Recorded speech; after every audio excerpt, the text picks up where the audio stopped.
Right after the first episode, I think almost everyone suspected that Anastasia isn't actually dead. But is there any way to confirm it, or is it just a theory? It's kind of unfair that there are at least 8 volumes of the light novel for this series, but only 1 or 2 of them are translated into English. That's how we know that it's going to be one of the anime where we get one season of 12 episodes and then we wait our whole lifetime to get a season 2. But the story is getting interesting, so I'm going to wish and pray that they at least continue the manga.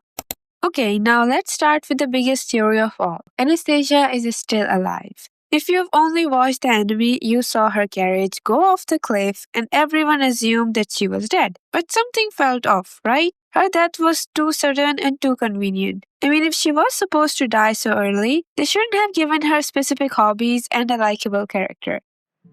昔はよくズタボロ茜子物語を読み聞かせてもらった。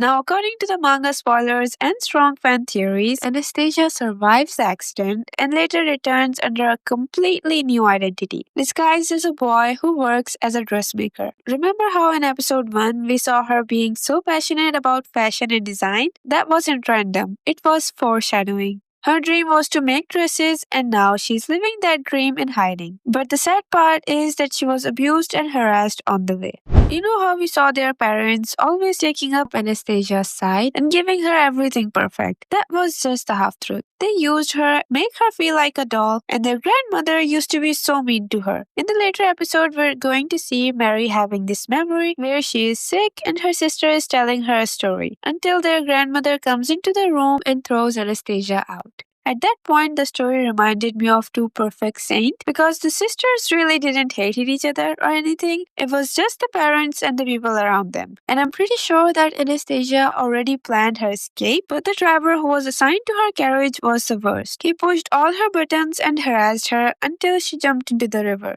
When Mary learns about this, she is pissed. She even slaps that guy. And in all honesty, it was kind of nice to see that reaction come out of her. But at the same time, I felt bad for her sister. So a new character, Norman, is going to be introduced. He is an artist in the central city that have gone blind as one of the metal got into his eyes while he was working. He can barely see now, so he appoints an apprentice for himself, a blonde-haired boy who he met at the central city. And Marie thinks that his apprentice, whose name is Arthur, is Anastasia. It's not confirmed yet, and they haven't actually met, but it's pretty clear. Mary first saw her while she was going home from a date with Cyrus. And before that, we have seen a blonde, short-haired person spotting and calling Mary's name while she was still shopping for her wedding. But she disappears as Mary turns around. It's obvious that it's her sister, but in the manga, they still haven't met each other. And it's further confirmed that it's her because when they meet Norman, he gives them an outfit that his apprentice Arthur had made for Mary. And it turns out to be the same suit that we saw in the first episode. So we're definitely getting the sister reunion. I think it's going to be covered in episode 6 or 7. So I'm sorry for spoiling too much. But I really want to know what's going to happen next. Like this cover of the light novel have a blonde girl and the silver hair best friend together in a wedding dress. So I'm guessing that they get married. I could be so wrong and I kinda shipped him with Mio at first, but anyways, I can't wait to see how the story is going to unfold. If you have read the novel somewhere or somehow, please just spoil me a little. Now moving on to the theories that I read online, which are not covered in the manga either. The first one is that the mean parents that we see are actually Mary's parents, and that her mother is also a redhead. But she wears a wig to hide her real color. You'll see how good she is with dolls and makeup soon. Also, the reason that they belittle, discourage, and shame Mary was only because they were afraid that she will leave them one day, as she is hardworking, obedient, and very useful to them. She takes care of their house and everything else in between. So they might think that the only way to keep her to themselves was to make her believe that nobody else wanted her. Now, this is just a theory. She could also be adopted, but since they literally never gives any other reason for their cruelty, it might actually be the truth.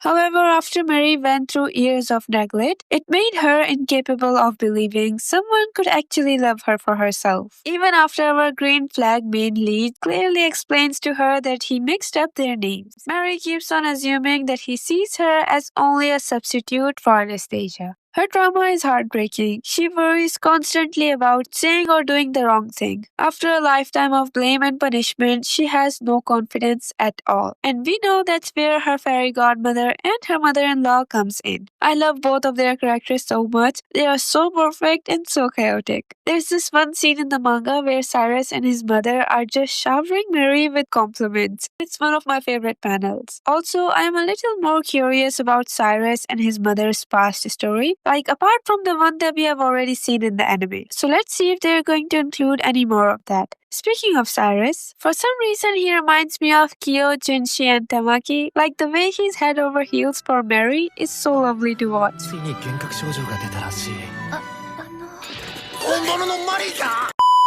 So it takes time for his words to sink in. But every single time she's close to accepting her feelings, something happens and she starts doubting her feelings all over again. He starts off with a tough exterior as a war hero and son of a harem mistress. He hates all the usual gold-digging noblewomen, but Mary's sincerity instantly wins him over. And I love the fact that he's blunt and upfront about his feelings.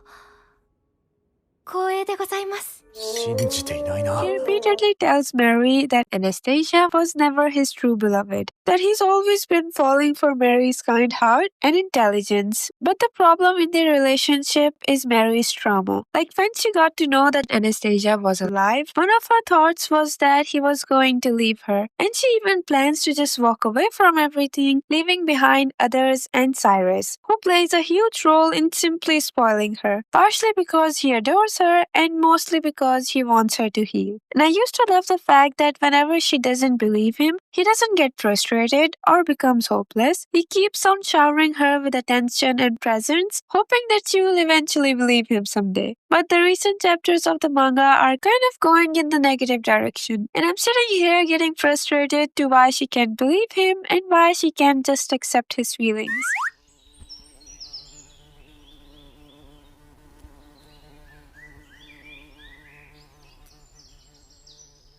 Anyways, I think the 7 Seas Entertainment announced that they will start releasing the novel in English at the beginning of January 2026. So we readers will get the whole picture in a few months, maybe right after the anime is over. And we already know that we're getting a happy ever after. But in the future episodes, we're hopefully going to see Anastasia's reunion with her sister, Mary's gradual confidence building and then breaking, more of Mio kicking bullies, and of course the sweet romance. Alright, that was it for the video. Tell me if you have any theories or if you have read the novel. Thank you for listening to me. Take care of yourself and goodbye. You'll never be the same. I don't really wanna hurt you, but I can't control the pain. If you're sticking by my side, maybe we could be okay. Okay, maybe you could be the change.